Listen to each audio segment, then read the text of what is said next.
जब हम अपने लर्नर्स को समझने की बात करते हैं और जब हम अपने लर्नर्स के कैरेक्टरिस्टिक्स को एनालाइज करने की बात करते हैं, जब हम अंडरस्टैंडिंग द लर्नर की बात करते हैं, और खासतौर पर लर्नर एज एन इंडिविजुअल, आप यूनिट 6 पढ़िएगा ब्लॉक 2 में, वो यहीं से शुरू होती है, that learner as an individual. तो जब हम लर्नर एज एन इंडिविजुअल की बात करते हैं तो उसके बहुत सारे कैरेक्टरिस्टिक्स हमें एनालाइज करने होते हैं। One such characteristic is intelligence. Intelligence एक बड़ा बज़वर्ड है एजुकेशन एरिया में। अब बहुत लोगों ने अलग अलग तरह से डिफाइन किया। किसी ने डिफाइन किया, it may be defined as the ability to do abstract thinking, it is capacity to learn, and as the ability to respond in terms of truth and facts. तो कोई कहता है intelligence is the ability to think rationally, to act purposefully and to deal effectively with the environment। ये भी definition है। आप psychology की किताबें पढ़िए, आपको इंटेलिजेंस की बहुत डेफिनेशंस मिलेंगी। हमारे स्टडी मटेरियल में भी आपको कई डेफिनेशंस मिलेंगी। एक और डेफिनेशन है, वो कहते हैं कि persons intelligence is evaluated according to how she or he is dealing generally with people, things and idea. So this is an element of socio-emotional intelligence। Actually intelligence के साथ बहुत सारे विवाद भी जुड़े हैं, बहुत सारे मिसकंसेप्शंस भी जुड़े हैं। मैं आज उन मिसकंसेप्शंस पर थोड़ा इलैबोरेटिव डिस्कशन करना चाहता हूं। एक तो पहला मिथ या मिसकंसेप्शन इंटेलिजेंस के बारे में है कि intelligence of an individual is fixed. एक बार जिसकी जितनी बुद्धि होती है उतनी ही रहती है, ये कभी बदल नहीं सकती। ये मिथ है। किसी की इंटेलिजेंस फिक्स्ड नहीं है, इट चेंजेस विद एक्सपीरियंस। क्योंकि यहां एक डिबेट है, इंटेलिजेंस हेरिडिटिकल है या इंटेलिजेंस एनवायरमेंटल। दोनों का इंपैक्ट होता है। इंटेलिजेंस में हेरिडिटी से तो इंटेलिजेंस आती है, लेकिन हेरिडिटी के साथ साथ उसको कैसा एक्सपोजर मिल रहा है, कैसे एक्सपीरियंसेस मिल रहे हैं, कैसी लर्निंग कंडीशंस मिल रही हैं, उसका भी उसके इंटेलिजेंस पर फर्क पड़ता है। तो पहला मिथ तो हमें अपने दिमाग से यह निकाल देना चाहिए कि किसी की भी इंटेलिजेंस फिक्स्ड होती है and nothing can be done to increase the intelligence. ये दूसरा मिथ है। कहते हैं कि बुद्धिमत्ता को इंटेलिजेंस को बढ़ाने के लिए कुछ नहीं किया जा सकता। तुम बुद्धू थे, बुद्धू रहोगे। We try to level our learners, no we can not, this is wrong, we can not level our learners, it changes with practice. This is again a myth that nothing can be done to increase it। किसी से कहते अरे भाई ये बच्चा तो average है, तो जीवन भर एवरेज ही रहेगा और ये आगे जाकर कुछ कर नहीं सकता, क्योंकि क्लास में ये 80-85 नंबर नहीं ला सकता।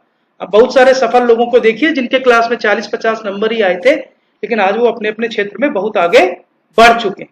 ठीक, तो ये भी एक मिथ है जो हमें बस्ट करने की जरूरत है, जो हमें तोड़ने की जरूरत है, कि nothing can be done to increase the intelligence. Third myth is IQ is an absolute and true measure of intelligence। This is the most incorrect myth about intelligence, that IQ is an absolute and true measure of intelligence। No my dear, not। IQ is a measure, but IQ is not an absolute measure। केवल IQ के आधार पर ही किसी की बुद्धि को मापा जा सके, यह गलत बात।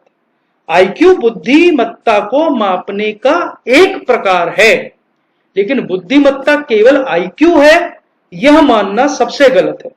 तो हमें इस मिथ को भी ब्रेक करने की जरूरत है अपने दिमागों में एज ए टीचर सबसे पहले, कि नहीं इसका आईक्यू टेस्ट ले लेंगे, इसका आईक्यू पे जो स्कोर होगा इसकी आईक्यू उतनी रहेगी, ऐसा नहीं है। एक और मिथ है कि इंटेलिजेंस को एग्जैक्टली टेस्ट किया जा सकता है।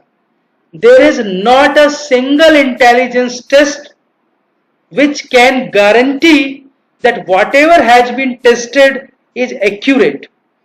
No, intelligence और IQ scores are always relative scores।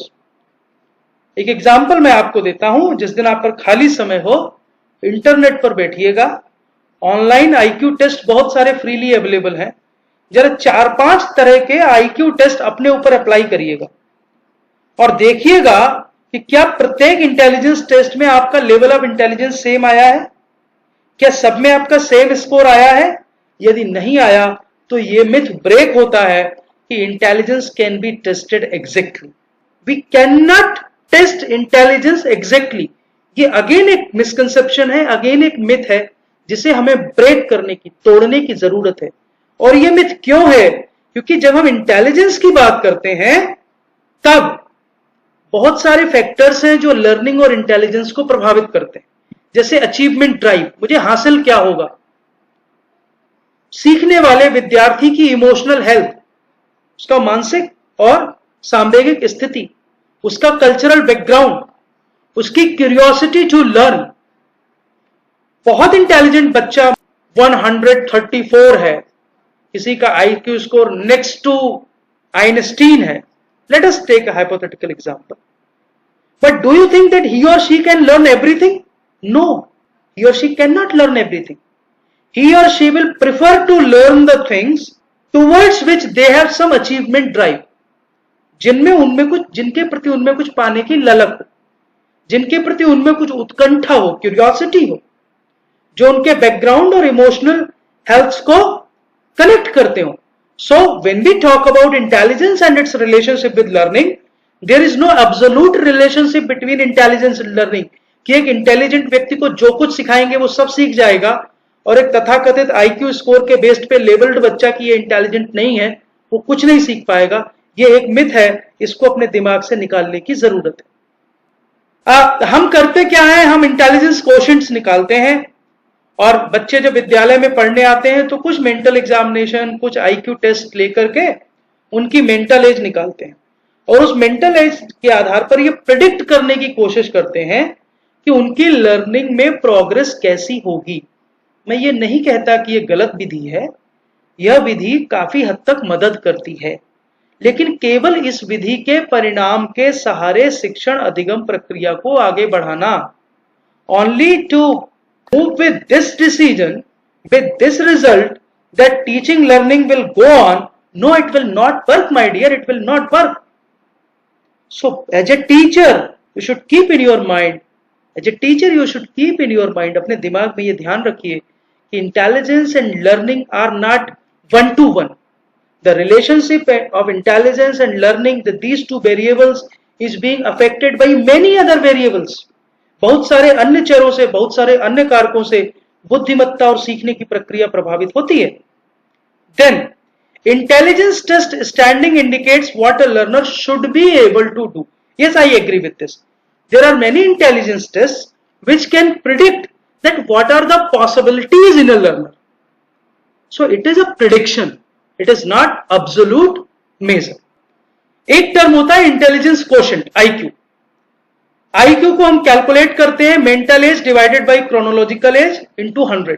हम कोई एक टेस्ट लेते हैं और उस टेस्ट के स्टैंडर्ड स्कोर के आधार पर यह निकालते हैं कि इस बच्चे की बौद्धिक आयु 15 वर्ष है, और मान लीजिए उस बच्चे की शारीरिक आयु, क्रोनोलॉजिकल एज, जन्म से जो आयु है वो 12 वर्ष हो, तो 15 को 12 से डिवाइड करके इंटू 100 करके उसकी आईक्यू निकाल लेते हैं। इसी तरह से हम अपनी कक्षा के सारे विद्यार्थियों की आईक्यू निकालते हैं और उसके बाद उनको लेवल कर देते हैं कि एवरेज लर्नर है, ये अबव एवरेज लर्नर है, ये इंटेलिजेंट है, ये जीनियस है, ये बिलो एवरेज है, ये प्रोफाउंड एवरेज है, ये मोरॉन है। पूरा टेबल है दिया हुआ आईक्यू टेस्टिंग का, लेबलिंग का। This IQ only indicates the rate of mental growth of a child, कि बच्चे का मानसिक विकास किस गति से हो रहा है। यह आपको एक अप्रोक्सीमेट रेट देता है, मेंटल ब्राइटनेस उसकी किस दिशा में जा रही है, इसके अलावा कुछ नहीं। आप अपने चारों तरफ देखिए, अखबारों में पढ़िए, आपको कितने स्कूल ड्रॉप आउट्स मिलेंगे जिनका IQ, so called IQ test पर कम था, क्योंकि आईक्यू मैंने बोला एब्सोल्यूट मेजर नहीं है। आप भाटिया की टेस्ट बैटरी पर आईक्यू निकालिए, आप जलोटा की आईक्यू टेस्ट पर आईक्यू निकालिए, आप किसी और आईक्यू टेस्ट पर आईक्यू निकालिए, you will find different IQ scores. So whatever IQ score, it is always relative to the tool on which you have calculated the IQ. तो बुद्धिमत्ता का जो ये गुणांक है, इंटेलिजेंस कोशेंट, ये हमेशा उस उपकरण पर आधारित है जिस उपकरण का प्रयोग आपने आईक्यू को कैलकुलेट करने के लिए किया है। नेक्स्ट इंटेलिजेंस से रिलेटेड टर्म है इमोशनल कोशेंट, क्योंकि आजकल हम लोग केवल इंटेलिजेंस की बात नहीं करते, मेंटल इंटेलिजेंस की बात नहीं करते, इमोशनल इंटेलिजेंस की बात करते हैं। डेनियल गोलमैन ने बहुत अच्छी किताब लिखी है इमोशनल इंटेलिजेंस पर, कभी खाली समय हो और आपको पढ़ने की इच्छा हो पढ़िएगा। इमोशनल इंटेलिजेंस के बारे में यह माना जाता है that emotional intelligence is the ability to sense, understand and effectively apply the power of emotions as a source of energy, information, creativity, trust and connection। तो जो आपकी इमोशनल इंटेलिजेंस है, सांवेगिक बुद्धि, इसको हम कहते हैं सांवेगिक बुद्धिमत्ता, वह है बौद्धिक बुद्धिमत्ता IQ। ये सांवेगिक बुद्धिमत्ता जो है, ये आपकी योग्यता है अपने इमोशंस की शक्ति को पहचानने की, और उसको पहचानने की, उसको समझने की, और सूचना, क्रियात्मकता, दूसरों के साथ व्यवहार करना, इसमें ठीक से उसको अप्लाई करने की। बहुत सारे लोगों ने कहा है intelligence is an ability to act purposefully in a given environment. दी गई परिस्थिति में यदि आप उद्देश्यपूर्ण ढंग से, ठीक प्रकार ढंग से कार्य कर सकते हैं, उसमें एडजस्ट हो सकते हैं, वहां इमोशंस रोल प्ले करते हैं। तो EQ is also equal partner of your intelligence. This is a definition given by स्टेप ओरेलाई। There is another definition given by David Caruso, who says emotional intelligence is the ability to use your emotions to help you solve problems and live a more effective life। Emotional intelligence आपके emotions की मदद से समस्या समाधान की योग्यता है। तो अगर आप इमोशनल इंटेलिजेंस के टेस्ट देखेंगे तो बहुत सारे टेस्ट अवेलेबल हैं, साइकोलॉजिकल लैब्स में भी अवेलेबल हैं, आपके आसपास भी हो सकते हैं। आप देखिए उन टेस्ट में बेसिकली 3 चीजों पर बात की गई है। Do you know your emotions, do you control your emotions, understand and control your emotions, and do you use your emotions. क्या आप अपने इमोशंस को ठीक से जानते हैं? क्या आप अपने इमोशंस को समझते हैं और उन पर नियंत्रण कर सकते हैं? क्या आप अपने इमोशंस को ठीक प्रकार से प्रयोग कर सकते हैं? Then nowadays we are talking about the third one, that is called spiritual quotient, SQ। Spiritual quotient पर बात करने से पहले मैं बता दूं कि यह धार्मिक स्पिरिचुअलिटी नहीं है। We are not talking about spirituality in terms of religion. We are talking about spirituality as an ultimate intelligence which makes us able to give value and meaning to our life and help us to look beyond materialistic success। Spiritual quotient एक इस तरह की intelligence है जो हमें अपने जीवन का मूल्य समझने और हमारा जीवन किस लिए है इसको अर्थ प्रदान करने में मदद करे, ताकि हमारे आसपास जो मेटेरियलिस्टिक वर्ल्ड है उससे आगे जाकर हम कुछ सोच या समझ सकें। स्पिरिचुअल इंटेलिजेंस एक तरह की ऐसी कैपेसिटी है जो आपके अस्तित्व संबंधी प्रश्नों को समझने में मदद करती है। कभी सोचकर देखिए आप क्यों हैं, आपका इस दुनिया में आने का क्या औचित्य है, यदि आप आए हैं तो आप क्या योगदान कर सकते हैं, आप इस देश को, इस समाज को, अपने विद्यार्थियों को, अपने विद्यालय को ऐसा क्या दे सकते हैं जिससे उनका भला हो, जो केवल IQ और EQ के बेस पर काउंट नहीं होता। When you think about yourself, it is an insight in multiple levels of consciousness। आपके बहुत सारे लेवल्स में ये इनबिल्ट है। So when we talk about spiritual quotient, कुछ लोग कहते हैं this includes intelligence quotient as well as emotional quotient। अगर आप इनकी रिलेशनशिप को देखेंगे SQ, UQ और IQ, तो 3 तरह की अप्रोचेस हैं। कुछ कहते हैं SQ equal to IQ plus EQ, कुछ कहते हैं SQ, EQ and IQ all 3 are equal contributors in your intelligence, so they are plus plus plus। Some are saying SQ, EQ and IQ are 3 different things but they work together, पर वो साथ साथ काम करते हैं to make your intelligence, to develop your intelligence। So I talked about basically 3 quotient today, IQ, SQ and EQ। ये comparative chart है, IQ में क्या आता है, EQ में क्या आता है और SQ में क्या आता है। जब हम IQ की बात करते हैं तो mostly knowledge, understanding, application, analysis, planning, execution, ये सारी चीजें आते हैं। बट जब इमोशनल क्वोशंट की बात होने लगती है, then we talk about team work, leadership, awareness, action, relationship management, emotional wellbeing, physical wellbeing, optimism, skill, experiences. आप कैसे दूसरों के साथ काम करते हैं, कैसे दूसरों का नेतृत्व करते हैं, या आपके चारों तरफ जो घटित हो रहा है समाज में, देश में, आपके विद्यार्थियों के साथ जो घटित हो रहा है, क्या आप उसको लेकर अवेयर हैं? क्या आप अपने परिवार में, अपने मित्रों से, अपने साथियों से, अपने सहकर्मियों से, अपने विद्यार्थियों से, अपने समाज के अन्य व्यक्तियों से अपने रिलेशनशिप को मैनेज कर पाते हैं क्या? आप इमोशनली कितने स्टेबल हैं, आपकी इमोशनल वेलबींग कितनी है, आप कितने ऑप्टिमिस्टिक हैं? ये सब चीजें EQ के अंदर आती हैं। और जब हम SQ की बात करते हैं, तब हम सेल्फ एनालिसिस की बात करते हैं। वहां पर आपका सेल्फ इवेल्युएशन है, सिंथेसिस है, जजमेंट है, इंसाइट है, क्रिएटिविटी है, इंट्यूशन है, प्रॉब्लम सॉल्विंग है, आपका विजन क्या है, आपका कमिटमेंट अपने प्रोफेशन को लेकर, अपने स्टूडेंट को लेकर कितना है। You are a teacher, what is your responsibility towards your students? You need to connect them not only intellectually but emotionally. That is EQ. EQ is also working.